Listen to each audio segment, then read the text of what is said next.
बोल। कमल सिंह चितौड़िया जी, आप तिवसा विधानसभा क्षेत्र से उम्मीदवार है, क्या कारण है आपका इस रणनीति में उतरने का? मेरा तिवसा विधानसभा क्षेत्र में रणनीति करने का कारण ये है कि मैं पहले से समाज कार्य करता रहा हूँ और मैं बहुत दिनों से भारतीय जनता पार्टी का किसान मोर्चा पे महाराष्ट्र प्रदेश पे काम किया है। भारतीय जनता पार्टी का मैं अपना ग्रामीण क्षेत्र में भी काम किया है। जो लोग यहाँ के स्थानीय जो किसान हैं, वो किसानों को लेकर के कोई भी नेता ने अभी तक को मजबूत और खंबीरपने से उनका काम नहीं किया है। इसलिए मुझे जो लोगों से मैंने आश्वासन किए थे, जो किसान लोग जो थे, उनको जो मैंने बातें बोली थी कि भाई अपने क्षेत्र में भी पानी आएगा, अपने क्षेत्र में भी सभी खेतों में पानी आएगा, तो वह चीज़ के लिए मैं इस राजकारण में उतरा हूँ। और मैं ये चाहता हूँ कि मेरे क्षेत्र के जितने भी जो गरीब जनता है और जो छोटे वर्ग के जो किसान हैं, उनको हर खेतों में पानी मिलना चाहिए। अपवर्दा धरण का कैनल द्वारे या कवा विस्लोरी धरण मेरे पास में है, तो उससे पानी मिलना चाहिए सभी खेतों में। क्या लगता है आपको, तिवसा विधानसभा क्षेत्र का सर्वांगीण विकास हुआ है, क्या विकास से दूर तिवसा आपको दिखाई देता है? मेरे को बहुत दूर तिवसा विधानसभा जो है वो विकास से बहुत दूर है। अभी तक किसानों को लेकर के कोई भी नेता ने बातचीत नहीं की और कोई भी नेता ने अभी तक उसके ऊपर आवाज़ नहीं उठाया है।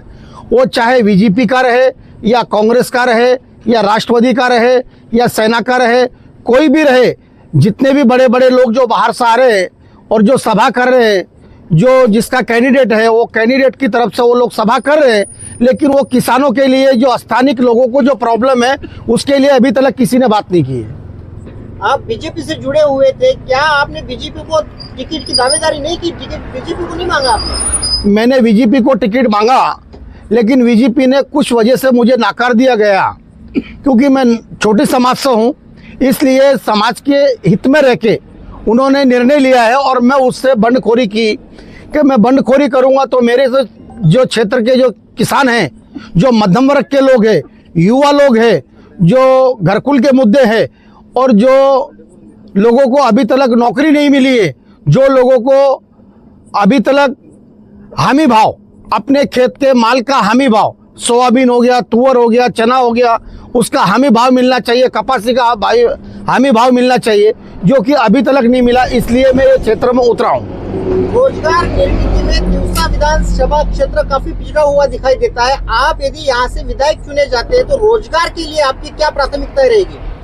मैं अगर यहाँ से विधायक के रूप में अगर चुना गया तो सबसे पहले मेरा एक कर्तव्य है कि कुछ क्षेत्र मेरा ड्राई जोन में आता है। ड्राई जोन का मतलब ये होता है कि उसमें अपन कुआं नहीं खोद सकते हैं, बोर नहीं मार सकते। उसके बाद में स्वच्छ अनशुद्ध पानी, हमारे क्षेत्र में 17 गांव पानी परोठा हो गया और भी कुछ योजना है कि जो गांवकारियों को शुद्ध और स्वच्छ पानी मिलना चाहिए, वो तलक इन्होंने बंद कर दिया। उसके बाद में अपवर्दा धरण मोर्ची का आता है, उस मोर्ची के धरण से सभी खेतों में पानी सिंचन के लिए जाना चाहिए कि जो यहाँ से पानी वर्धा, यवतमहल और नांदेड़ को गया हुआ है और ये जो कैनल गए हुए उसमें से किसी भी शेतकारियों को, खेती वालों को, किसानों को उसका कुछ भी फायदा नहीं है। तो इसलिए मैं इसके ऊपर काम करूँगा। जो घरकुल के मुद्दे हैं, जो कि 1.5 लाख रुपए घरकुल को अभी तक बनाया गया है, उसके 3 लाख रुपए मिलना चाहिए। उसके बाद में अपने जो खेत है, वो खेत जंगल के पास में है, उनको तार फेंसिंग, तार कंपाउंड करके देना चाहिए सरकार ने। इसके ऊपर मैं काम करूँगा। आप किसान नेता के तौर पे परिचित है, जाने जाते हैं। क्या जब सूखा गिरता है या जब अतिवृष्टि होती है, बारिश ज्यादा हो जाती है, नुकसान हो जाता है, क्या सर्वे प्रॉपर वे में होता है? क्या किसानों का इसका उचित मुआवजा मिलता है? क्या कहना चाहेंगे? अभी तक जहाँ तक मुआवजा हुआ, अभी देखो पिछली टाइम पे हमारे यहाँ पे ओला दुष्काल जारी हुआ, मतलब पानी ज़्यादा हुआ, उससे जो हमारी सोयाबीन की फसल जो थी वो पूरी तरह से ख़त्म हो चुकी है, पूरी तरह से ख़त्म हो चुकी है। उसके अभी कुछ जगह पे बीमा चालू है, कुछ जगह पे सर्वे चालू है, कुछ जगह पे सर्वे चालू नहीं है, इसलिए वह लोग बहुत परेशान हैं। आप क्षेत्र की जनता से क्या अपील करना चाहेंगे? मैं अपने क्षेत्र की जनता से यही अपील करना चाहता हूँ कि मुझे विकास के तरफ जाने के लिए मुझे जनता ने साथ देना चाहिए। जो यहाँ की जनता है उन्होंने मुझे भारी से भारी मतों से चुन के लाना चाहिए, जो कि मेरे को मजबूती आने के बाद में उन जनता की आवाज़ मैं विधानसभा में उठा सकूं, विधानसभा में उनका हिस्सा मांग सकूं, विधानसभा में उनके पीछे मैं बात कर सकूं, विधानसभा में मैं स्पीकर के सामने बात कर सकूं, उधर के अध्यक्ष जो है विधानसभा के मैं उनके सामने बात कर सकूं। इसलिए मुझे मजबूत तौर से भारी मतों से मुझे उन्होंने विजय बनाना चाहिए। आपके सामने और भी 2 कद्दावर नेता इस चुनाव में लड़ाई कर रहे हैं, आप किस तरीके से उनसे जीतने की ताकत रखते हैं और क्या एक वजह होगी? देखो, ये आपका बोलना सही है और आपने अच्छा जवाब किया है। मेरे सामने बड़े नेता है जो अभी कांग्रेस के हैं और एक बीजेपी का कैंडिडेट है। वह कैंडिडेट पहले शिवसेना का था, उसी वजह से मैंने बंडखोरी की है शिवसेना से, अपना बीजेपी से, क्योंकि मुझे मालूम है कि वो इस लायक नहीं है। वह कॉन्ट्रैक्टर है और एक वो बड़ा आदमी है। वह बड़ा आदमी है, वो कॉन्ट्रैक्टर है, जो कि जो जनता की मांगनी है, जो खेतों की जो बातें हैं वो लोग नहीं उठा सकते। उसके बाद में अभी सिटिंग एमएलए हमारे यहाँ पे कांग्रेस की है, वह 3 टर्म में आमदार रह चुकी है, एमएलए रह चुके हैं, विधायक रह चुके हैं, लेकिन उन्होंने अभी तक विकास की कोई भी बातें नहीं की। विकास के धुरे पे या विकास की तरफ में शेतकारियों को, किसानों को लेकर जाने की एक भी बात नहीं की है अभी तक। रहा उनसे जीतने का, जनता जनार्दन होती है, जनता जनार्दन होती है। किसका ये बोलना नहीं रहता कि मैं इतना मजबूत हूँ। वह लोग बड़े बड़े नेता जरूर ला रहे हैं, यहाँ पर बड़ी बड़ी सभाएं बिठा रहे हैं, लेकिन जनता इतनी मजबूर हो चुकी है कि ना ही वो बीजेपी को एक्सेप्ट करेंगे और ना ही वो कांग्रेस को एक्सेप्ट करेंगे। वह एक्सेप्ट करेंगे तो आपक्ष के उम्मीदवार को आपक्ष करेंगे। पुरानी पेंशन योजना को लेकर काफी दिनों से आंदोलन चल रहे हैं, लेकिन ये योजना लागू नहीं हो पाई। आपके मत क्या है इस पर? पुरानी पेंशन को लेकर के जो अभी मुद्दे जो चल रहे हैं, और वह चालू करना चाहिए, क्योंकि जो उनका हक है, जो पुरानी पेंशन है, वो उनको हक मिलना चाहिए। वो उसको काटना नहीं चाहिए और उसको ख़त्म नहीं करना चाहिए। उनका जो हक है वो मिलना चाहिए और वो मिलना ही चाहिए उनको।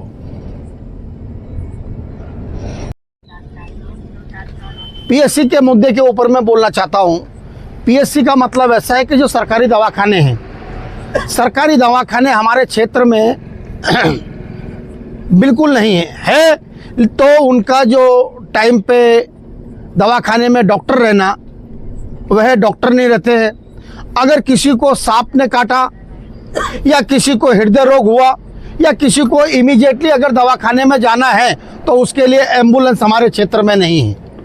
हमारा क्षेत्र बहुत बड़ा है और वह क्षेत्र में किधर भी एम्बुलेंस की सुविधा अभी तक हमारे एमएलए ने, विधायक जी ने अभी तक हमारे लिए वह सुविधा नहीं की है, जो कि उससे बहुत लोगों के जान को खतरा हुआ है।